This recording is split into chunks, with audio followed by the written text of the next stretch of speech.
Hello students, today I am going to give you the full explanation of lesson name the three great Indians. This is the lesson of ninth class. I am going to read this lesson very deeply.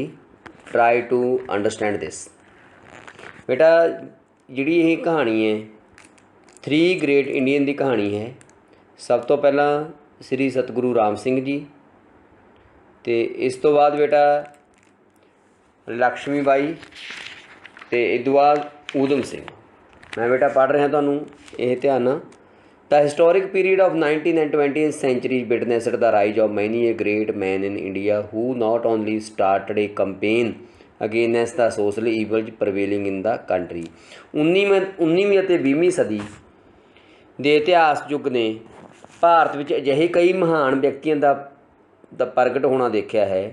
ਇਹਨਾਂ ਨੇ ਨਾ ਸਿਰਫ ਦੇਸ਼ ਵਿੱਚ ਫੈਲੀਆਂ ਬੁਰਾਈਆਂ ਦੇ ਵਿਰੁੱਧ ਯੁੱਧ ਛੇੜਿਆ, ਬਲਕਿ ਅੰਗਰੇਜ਼ੀ ਸਾਮਰਾਜ ਦੇ ਵਿਰੁੱਧ ਵੀ ਵਿਦਰੋਹ ਦਾ ਝੰਡਾ ਉਠਾਇਆ। Raised a banner of revolt against the British empire. Revolt ਹੁੰਦਾ ਵਿਦਰੋਹ ਕਰਨਾ, ਬ੍ਰਿਟਿਸ਼ ਅੰਪਾਇਰ ਅੰਗਰੇਜ਼ੀ ਨੂੰ। Freedom is our birth declared Bal Gangadhar Tilak. Bal Gangadhar Tilak ਨੇ ਕਿਹਾ ਸੀ ਜਨਮ ਕਹਿੰਦਾ ਸੁਤੰਤਰਤਾ ਸਾਡਾ ਜਨਮ ਸਿੱਧ ਅਧਿਕਾਰ ਹੈ। ਵੈਲੀਐਂਟ ਫਾਈਟਰਜ਼ ਜਿਹੜੇ ਬਹਾਦਰ ਸਿਪਾਹੀ ਹੋਏ ਆ from all over the country, Tantia Tope, Rani Lakshmi Bai, Dadabhai Naoroji, Khudiram Bose, ਸਾਰੇ ਰਵਿੰਦੂ, Lala Lajpat Rai, Pandit Jawahar Lal Nehru, Mahatma Gandhi, Bhagat Singh, to name just a few come to join the national struggle for. ਇਹਨਾਂ ਨੇ ਦੇਸ਼ ਦੀ ਆਜ਼ਾਦੀ ਲਈ ਬਹੁਤ ਕੁਝ ਕੀਤਾ। ਐਨ ਇੰਪੋਰਟੈਂਟ ਨੇਮ ਅਮੰਗ ਦੈਮ ਵਾਜ ਦਾ ਸਤਿਗੁਰੂ ਰਾਮ ਸਿੰਘ ਆਫ ਪੰਜਾਬ। ਇਹਨਾਂ ਵਿੱਚੋਂ ਜਿਹੜਾ ਇੰਪੋਰਟੈਂਟ ਨੇਮ ਆਪਾਂ ਕਰ ਰਹੇ ਹਾਂ ਅੱਜ, Satguru Ram Singh, who gave birth to the great Kuka movement, ਜਿਸ ਨੇ ਕੂਕਾ ਅੰਦੋਲਨ ਨੂੰ ਚਲਾਉਣ ਵਿੱਚ ਸ਼ੁਰੂਆਤ ਕੀਤੀ। Stood for social reform and complete independence, ਜਿਸ ਨੇ ਸਮਾਜਿਕ ਸੁਧਾਰਾਂ ਅਤੇ ਪੂਰਨ ਸੁਤੰਤਰਤਾ ਲਈ ਕੰਮ ਕੀਤਾ। ਬੋਰਨ ਔਨ ਫੈਬਰਰੀ 3 1816 ਨੂੰ ਪੈਦਾ ਹੋਇਆ 3 February in the village Raiyan and district Ludhiana ਦੇ ਵਿੱਚ। This child shot into prominence when Guru Balak Singh ji declared ਹਿਮ ਏ ਗੁਰੂ। ਕਹਿੰਦਾ ਜਦ ਗੁਰੂ ਬਾਲਕ ਸਿੰਘ ਜੀ ਨੇ ਇਸ ਨੂੰ ਗੁਰੂ ਇੱਕ ਧਾਰਮਿਕ ਮਾਰਗਦਰਸ਼ਨ ਘੋਸ਼ਿਤ ਕਰ ਦਿੱਤਾ। ਲੁਧਿਆਣਾ ਵਿੱਚ ਆਪਣੇ ਮੁੱਖ ਸਥਲ ਸ੍ਰੀ ਭੈਣੀ ਸਾਹਿਬ ਵਿਖੇ ਗੁਰੂ ਜੀ ਨੇ ਆਪਣੇ ਦੈਵਿਕ ਸੰਦੇਸ਼ ਦਾ ਪ੍ਰਚਾਰ ਸ਼ੁਰੂ ਕਰ ਦਿੱਤਾ। His first sermon by delivered, ਜਿਹੜੀ ਉਹਦੀ ਪਹਿਲਾ ਉਪਦੇਸ਼ ਸੀ ਔਨ ਦਾ ਵਿਸਾਖੀ ਡੇ 1857 ਵਿੱਚ ਸੀ। ਇਹਨੇ ਟੀਚਿੰਗ ਆਪਣੀਆਂ ਸਿੱਖਿਆਵਾਂ ਵਿੱਚ, ਆਪਣੇ ਉਪਦੇਸ਼ ਵਿੱਚ ਹੀ exhorted the people to believe in one God. ਉਹਨੇ ਕਿਹਾ ਸੀ ਪਰਮਾਤਮਾ ਇੱਕ ਪਰਮਾਤਮਾ 'ਤੇ ਵਿਸ਼ਵਾਸ ਰੱਖੋ। Lead a simple honest life, ਇਮਾਨਦਾਰੀ ਵਾਲਾ ਅਤੇ ਸਿੰਪਲ ਲਾਈਫ ਬਤੀਤ ਕਰੋ। ਫੋਰ ਐਨੀ ਕਾਈਂਡ ਆਫ ਕਿਸੇ ਤਰ੍ਹਾਂ ਦੀ ਬੁਰਾਈ ਨਾ ਹੋਵੇ।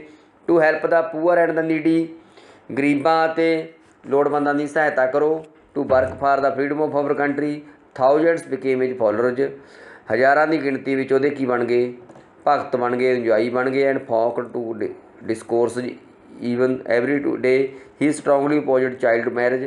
ਉਸਨੇ ਕਾਹਦਾ ਵਿਰੋਧ ਕੀਤਾ ਸੀ? ਚਾਈਲਡ ਮੈਰਿਜ, ਬਾਲ ਵਿਵਾਹ ਦਾ, ਫੀਮੇਲ ਫੋਟਾਸਾਈਡ, ਭਰੂਣ ਹੱਤਿਆ ਦਾ, ਟੇਕਿੰਗ ਆਫ ਅਲਕੋਹਲ ਡਰਿੰਕਸ, ਸ਼ਰਾਬ ਪੀਣ ਦੇ ਵਿਰੁੱਧ। ਐਂਡ ਨੋਨ ਵੈਜੀਟੇਰੀਅਨ ਫੂਡ, ਜਿਹੜੇ ਮਾਸਾਹਾਰੀ ਭੋਜਨ ਦਾ ਸੇਵਨ ਕਰਦੇ ਹੈ। ਡੋਰੀ ਸਿਸਟਮ, ਦਾਜ ਪ੍ਰਥਾ, ਰਿਲੀਜੀਅਸ ਫੈਂਟੇਸਿਜ਼ਮ, ਧਾਰਮਿਕ ਕੱਟੜਤਾ, ਫੈਂਟੇਸਿਜ਼ਮ ਹੁੰਦੀ ਹੈ ਬੇਟਾ ਕੱਟੜਤਾ।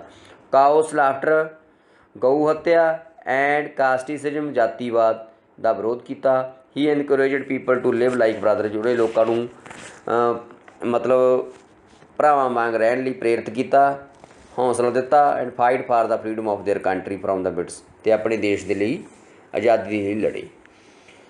ਅਗੇਨੈਸਟ the British policy of divide and rule, he gave the slogan of unite and fight to the people of India. He started a non cooperation against, ਕਹਿੰਦਾ ਉਹਨਾਂ ਨੇ ਅੰਗਰੇਜ਼ੀ ਨੀਤੀ ਫੁੱਟ ਪਾਓ ਅਤੇ ਰਾਜ ਕਰੋ ਦੇ ਵਿਰੁੱਧ ਭਾਰਤ ਦੇ ਲੋਕਾਂ ਨੂੰ ਇੱਕ ਬਣੋ ਅਤੇ ਸੰਘਰਸ਼ ਕਰੋ ਦਾ ਨਾਅਰਾ ਦਿੱਤਾ। Unite and fight to the people. He started a movement, ਉਹਨੇ ਮੂਵਮੈਂਟ ਸ਼ੁਰੂ ਕਰ ਦਿੱਤੀ ਸੀ ਨੋਨ ਕੋਆਪਰੇਸ਼ਨ, ਨਾ ਮਿਲਵਰਤਨ, against the British rulers. And called upon the people to boycott the British, ਅਤੇ ਲੋਕਾਂ ਨੂੰ ਕਹਿ ਦਿੱਤਾ ਸੀ ਵੀ ਬ੍ਰਿਟਿਸ਼ ਨਾਲ ਅੰਗਰੇਜ਼ਾਂ ਦਾ ਬਾਈਕਾਟ ਕਰ ਦਿਓ। ਇਟ ਵਾਜ ਹੀ ਉਹ ਸੀ who introduced concept of be Indian buy Indian. ਕਹਿੰਦਾ ਉਹਨੇ ਇਹ ਕਨਸੈਪਟ ਦਿੱਤਾ ਸੀ ਭਾਰਤੀ ਬਣੋ, ਭਾਰਤੀ ਖਰੀਦੋ, ਭਾਰਤੀਆਂ ਦਾ ਬਣਿਆ ਹੋਇਆ ਖਰੀਦੋ। The British rulers came down heavily on his roaring followers. The Punjabi word Kuka stand for a near roar. कहना पंजाबी शब्द कूका का अर्थ है गर्जना। Shri Satguru Ram Singh ji followers who raised a loud voice against the British. कहना सतगुरु राम सिंह जी ने अनुयायी जिन्हों ने अंग्रेज़ों के विरुद्ध जोरदार आवाज़ उठाई वो कूका के नाँ तो प्रसिद्ध होए। The followers of this movement were named Namdhari. इस अंदोलन के नजूमियां नूं नामधारी का नाम दिता गया। The Namdhari Sikhs soon became a brave force to be reckoned. Namdhari सिखां की जल्द ही एक वीर सेना के रूप में पहचान स्थापित हो गई।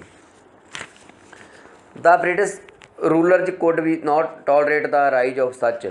कहना अंग्रेजी शासक अपने विरुद्ध अजिही एक प्रेरित देशभक्त सेना के विरुद्ध प्रगट होने नूं सहन नहीं कर सके। They let loose a reign of terror against the Kukas. उन्होंने कूकियां के विरुद्ध आतंक का राज शुरू कर दिता। 9 Namdhari Sikhs were sent to the gallows in 1871। 9 जड़े नामधारी सिखां नूं फांसी ते लटका दिता गया। While another 65 were blown by the cannon fire. 65 दूजिਆਂ ਨੂੰ सन 1872 मलेरकोटला विखे एक खुले खेत में तोपां नाल उड़ा दिता गया। Amongst these martyrs was 12 years. उन्हां 'च एक 12 साल का शहीद मुंडा सी जिहदा नाम बिशन सिंह सी। He was offered pardon on the condition. उसनूं एक शर्त ते माफ़ी की पेशकश की गई वो कूका लहर के प्रति अपने भगती तो इनकार कर देवे। He angrily pounced upon the British. कहना उसने गुस्से नाल अंग्रेजी अफसर ते हमला कर दिता। उसकी दाढ़ी खिंच ली। Pulled out his beard. The enraged officer got both his hands beard and he bleeded. गुस्से नाल उबलते अफसर ने उसके हत्थ कट दिते और उसका सिर धड़ तो अलग कर दिता। श्री सतगुरु राम सिंह जी बाज अरेस्टड। श्री सतगुरु राम सिंह जी नूं पकड़ लिया गया एंड बाज जेल में सिट दिता गया। His spirit continue to guide his followers. कहना उसकी आत्मा अज भी अनुयायियों का मार्गदर्शन करती है। The followers of Shri Satguru Ram Singh ji continue to flourish today under the able stewardship of their holy gurus spread the message of universal brotherhood national unity secularism simple living and high thinking. No other barrier in the history of India has made such a powerful impact on the mind of the Indian people Rani of Jhansi.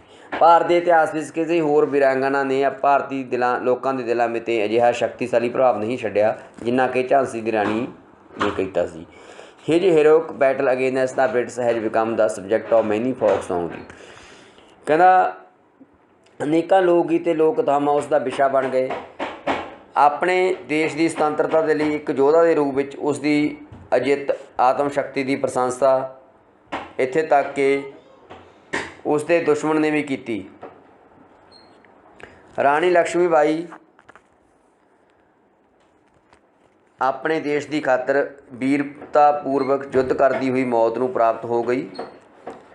Rani of Jhansi became the most popular leader of the first war of independence. Lakshmi Bai was born on 16 नवंबर 1834 को पैदा हुई। वाराणसी में her childhood name was ਉਹਦਾ बचपन का name सी मणिकर्णिका और Manu. After the death of her mother अपनी माता की मौत तो बाद she came to with her father वो अपने पिता नाल विथुर चली गई। शी लर्नड हॉर्स राइडिंग उत्थे उन्हें घोड़सवारी सीखी। मार्टियल आर्ट्स ते कई युद्ध कलामां। वैन शी वाज 8 जो 8 साल की she was married to Raja Gangadhar Rao of Jhansi के गंगाधर नाल उहदी मैरिज हो गई। And she was called the Rani of Jhansi इस करके झांसी की राणी कहा जाता सी। In 1851 she gave birth to a son पुत्र नूं जन्म दिता। But by 1853 both her son and husband है डाइड। ਉਹਦਾ पुत्र ते ਉਹਦਾ हसबैंड सी 1853 ਵਿੱਚ पूरे हो गए। Rani of Jhansi adopted a son under the policy of lapse. Jhansi Rani ने अवधि समाप्त होने की नीति के अनुसार एक पुत्र नूं गोद लै लिया। But the British government did not recognise the adopted. पर अंग्रेजी सरकार ने गोद लए पुत्र नूं मानता नहीं दी। ऑन 4 जून 1857 सैपो रैजीमेंट झांसी रैवल्ड। 1857 में झांसी सतागत एक सैना दल ने विद्रोह कर दिता। The British forces under the leadership of sir Hugh Rose later मिस्यूज झांसी। बाद में सर हग रोज की अगवाही हेठ अंग्रेजी फौज ने झांसी को घेर लिया। Rani continue to command her forces. Rani किले के अंदर अपनी सैना की अगवाही करती हुई, पर अंत में उसनू झांसी छड्डण दे लई मजबूर कर दिता गया। She then managed to reach Kalpi where she merged her forces. फिर वो कल्पी पहुंची, उसने बंदे नवाब टोपे दियां सेनावां दे नाल अपनियां सेनावां मिला लईआं। The Rani was surrounded from all. Rani नूं चारे पासे घेर लिया गया। She now try to organise a retreat while doing so she was fatally wounded. ये करती हुई कहना पूरी तरह वो जख्मी हो गई। 1858 ਨੂੰ 18 जून शी ब्रीथड हर लास्ट, आखिरी साह लिया उन्हें। ਊਧਮ ਸਿੰਘ ਦੀ ਨੇਮ is linked ਇਨਸੈਪਰੇਟਲੀ with Jallianwala Bagh. Udham Singh ਦਾ ਨੇਮ ਜਲਿਆਂਵਾਲਾ ਬਾਗ ਨਾਲ ਜੁੜਿਆ ਹੋਇਆ ਹੈ। ਹੀ ਵਾਜ ਦਾ ਮੈਨ, ਉਹ ਆਦਮੀ ਸੀ, ਉਹ ਟੁੱਕ ਦਾ ਰਿਵੈਂਜ ਜਨਰਲ ਡਾਇਰ, ਜਿਹਨੇ ਜਨਰਲ ਡਾਇਰ ਦਾ ਬਦਲਾ ਲਿਆ। ਦਾ ਬ੍ਰਿਟਿਸ਼ ਅਫਸਰ ਹੂ ਹੈਡ ਆਰਡਰਡ ਫਾਇਰਿੰਗ, ਇਹ ਬ੍ਰਿਟਿਸ਼ ਅਫਸਰ ਸੀ ਜਿਹਨੇ ਵਿਸਾਖੀ ਵਾਲੇ ਦਿਨ 1919 ਨੂੰ ਗੋਲੀਆਂ ਚਲਾਉਣ ਦਾ ਹੁਕਮ ਦਿੱਤਾ ਸੀ। ਭਾਰੀ ਇਕੱਠ ਵਿੱਚ ਥਾਊਜੈਂਡਸ ਆਫ ਮੈਨ ਵੋਮੈਨ, ਹਜ਼ਾਰਾਂ ਦੀ ਗਿਣਤੀ ਵਿੱਚ ਆਦਮੀ, ਔਰਤਾਂ, ਬੱਚੇ, ਓਲਡ ਮੈਨ ਡਾਈਡ, ਮਰ ਗਏ ਸੀ। ਮਾਸ ਏਕੜ ਜਲਿਆਂਵਾਲੇ ਬਾਗ ਦੇ ਵਿੱਚ ਕਤਲੇਆਮ। Many try to escape by jumping, ਕਈਆਂ ਨੇ ਜੰਪ ਕਰ ਦਿੱਤਾ into a nearby well, ਖੂਹ ਦੇ ਵਿੱਚ, ਬਟ ਪਰ ਸੋਬੋਗਡ ਡੈਥ, ਉਹਨਾਂ ਨੂੰ ਮੌਤ ਹੀ ਦੇਖਣੀ ਪਈ। Udham Singh waited for 21 years, Udham Singh ਨੇ 21 ਸਾਲ ਵੇਟ ਕੀਤਾ to avenge this national insult, ਇਹ ਕੌਮੀ ਬੇਇੱਜ਼ਤੀ ਦਾ ਬਦਲਾ ਲੈਣ ਦੇ ਲਈ। He killed the villain of the show to England on 13 March 1940 ਨੂੰ ਇੰਗਲੈਂਡ ਵਿਖੇ ਮਾਰ ਦਿੱਤਾ ਉਹਨੂੰ। ਊਧਮ ਸਿੰਘ ਬਾਜ ਅਰੈਸਟਡ, ਊਧਮ ਸਿੰਘ ਨੂੰ ਅਰੈਸਟ ਕਰ ਦਿੱਤਾ ਗਿਆ। Sentence to death on 30 July ਦਾ ਸੇਮ ਈਅਰ, 30 ਜੁਲਾਈ ਨੂੰ ਉਸ ਫਾਂਸੀ ਲਟਕਾ ਦਿੱਤਾ ਗਿਆ। This fiery revolutionary was born on 18 December 1899। ਇਸ ਜੋਸ਼ੀਲੇ ਅੰਦੋਲਨਕਾਰ ਦਾ ਜਨਮ 18 ਦਸੰਬਰ ਸਨ 1899 ਵਿੱਚ ਪੰਜਾਬ ਦੇ ਸੰਗਰੂਰ ਜ਼ਿਲ੍ਹੇ ਵਿੱਚ ਸੁਨਾਮ ਵਿਖੇ ਹੋਇਆ। ਹੀ ਵਾਜ already associated with the struggle for freedom, ਉਹ ਸੁਤੰਤਰਤਾ ਸੰਘਰਸ਼ ਦੇ ਨਾਲ ਪਹਿਲਾਂ ਤੋਂ ਹੀ ਜੁੜਿਆ ਹੋਇਆ ਸੀ। ਬਿਫੋਰ ਸੇਲਿੰਗ ਫਾਰ ਇੰਗਲੈਂਡ ਜਾਣ ਤੋਂ ਪਹਿਲਾਂ ਹੀ had been sentence to jail as many 5 Times, 5 ਵਾਰੀ ਉਹਨੂੰ ਜੇਲ੍ਹ ਲਈ ਭੇਜ ਦਿੱਤਾ ਗਿਆ ਸੀ। The freedom struggle for various anti government activities, ਕਿਉਂਕਿ ਕਹਿੰਦੇ ਸੀ ਸਰਕਾਰ ਵਿਰੋਧੀ ਗਤੀਵਿਧੀਆਂ ਦੇ ਕਾਰਨ 5 ਵਾਰ ਜੇਲ੍ਹ ਭੇਜ ਦਿੱਤਾ ਗਿਆ ਸੀ। ਫਾਰ ਊਧਮ ਸਿੰਘ ਦਾ ਜਲਿਆਂਵਾਲਾ ਬਾਗ ਏਸਡ ਵਾਜ ਏ ਨੈਸ਼ਨਲ ਆਊਟਰੇਜ। ਊਧਮ ਸਿੰਘ ਦੇ ਅਨੁਸਾਰ ਜਲਿਆਂਵਾਲਾ ਬਾਗ ਵਿੱਚ ਹੋਇਆ ਕਤਲੇਆਮ ਰਾਸ਼ਟਰੀ ਅਪਮਾਨ ਦੀ ਗੱਲ ਸੀ। And ought to have been avenged, ਜਿਸ ਦਾ ਬਦਲਾ ਲੈਣਾ ਜ਼ਰੂਰੀ ਲਿਆ ਜਾਣਾ ਚਾਹੀਦਾ ਸੀ। ਸੋ ਹੀ ਪਲੈਜਡ ਟੂ ਟੇਕ ਹਿਜ ਰਿਵੈਂਜ, ਇਸ ਲਈ ਉਸਨੇ ਆਪਣੇ ਬਦਲਾ ਲੈਣ ਦੀ ਦ੍ਰਿੜ ਪ੍ਰਤਿੱਗਿਆ ਕੀਤੀ। ਇਨ 1930 ਹੀ ਰੀਚਡ ਇੰਗਲੈਂਡ ਪਹੁੰਚਿਆ, ਟਰੈਵਲਿੰਗ ਥਰੂ ਯੂਰਪ ਦੇ ਰਾਹੀਂ। In London he shot general Dyer at pink blank range on in full view of A large gathering. London ਵਿੱਚ ਉਸਨੇ ਇੱਕ ਵਿਸ਼ਾਲ ਸਭਾ ਦੇ ਬਿਲਕੁਲ ਸਾਹਮਣੇ ਬਹੁਤ ਨੇੜੇ ਤੋਂ ਜਨਰਲ ਡਾਇਰ 'ਤੇ ਗੋਲੀ ਚਲਾ ਦਿੱਤੀ। Udham Singh was all for the unity and solidarity of the country, Udham Singh ਪੂਰੀ ਤਰ੍ਹਾਂ ਨਾਲ ਦੇਸ਼ ਦੀ ਏਕਤਾ ਅਤੇ ਅਖੰਡਤਾ ਦੇ ਪੱਖ ਵਿੱਚ ਸੀ। His life were a lesson for all those, ਉਸ ਦਾ ਜੀਵਨ ਉਹਨਾਂ ਸਭ ਦੇ ਲਈ ਸਬਕ ਹੈ who are propagated divisive ideas in the name of religion. ਉਸ ਦਾ ਜੀਵਨ ਸਭ ਦੇ ਲਈ ਸਬਕ ਹੈ ਜੋ ਧਰਮ ਦੇ ਨਾਂ 'ਤੇ ਵਿਘਟਨਕਾਰੀ ਵਿਚਾਰਾਂ ਨੂੰ ਵਧਾਉਂਦੇ ਹਨ। ਬੇਟਾ ਇਹ ਲੈਸਨ ਨੂੰ ਮੈਂ ਡੀਪਲੀ ਤਰੀਕੇ ਨਾਲ ਰੀਡ ਕੀਤਾ ਹੈ, ਅੰਡਰਸਟੈਂਡ ਕਰੋ, ਅਤੇ ਇਸ ਤੋਂ ਬਾਅਦ ਆਪਾਂ ਕੁਐਸਚਨ ਆਂਸਰ ਡਿਸਕਸ ਕਰਾਂਗੇ। ਓਕੇ ਬੇਟਾ, ਥੈਂਕ ਯੂ ਵੈਰੀ ਮਚ।